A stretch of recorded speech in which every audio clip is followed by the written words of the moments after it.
মৃত্যুর আগে শুধু এক রাত ফাঁসির আসামির অদ্ভুত অনুরোধ। সে একজন খুনি, সে একজন মৃত্যুদণ্ডপ্রাপ্ত আসামি। সে জানত আর মাত্র 24 ঘন্টা তার হাতে।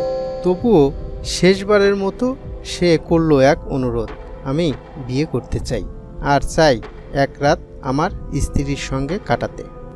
জেলের কর্মকর্তারা থমকে গেলেন।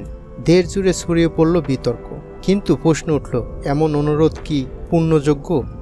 ঘটনাটি ইরানের একটি উচ্চ নিরাপত্তা কারাগারে।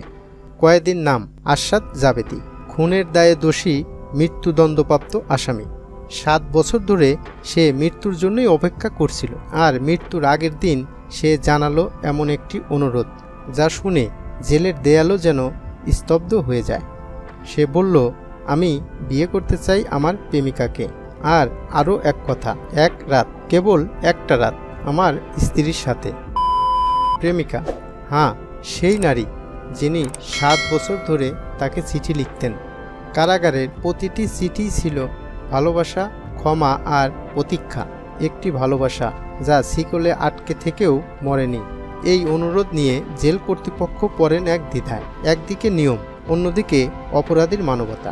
অনেকেই বলল, একজন খুনি এমন সুযোগের যোগ্য নয়। আবার কেউ কেউ বলল, শেষ ইচ্ছাকে অস্বীকার করা কি ন্যায্য? চলল দীর্ঘ আলোচনা। শেষ পর্যন্ত সিদ্ধান্ত হলো বিয়ে হবে এবং নির্জন কক্ষে দেয়া হবে এক রাতের সুযোগ। জেলের একটি ঘর সাজানো হয় বিশেষভাবে। তারা একসঙ্গে প্রবেশ করে সেখানে। না কাঁদে কেউ, না হাসে, শুধু থাকে নিঃশব্দ ভালোবাসা।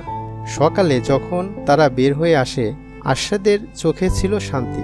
সে বলছিল, আজ আমি একজন খুনি নই, আমি একজন স্বামী। পরের দিন সকাল, আরশাদকে নেওয়া হয় মৃত্যুদণ্ড কার্যকর করতে। একজন মানুষ মারা যায় সেদিন।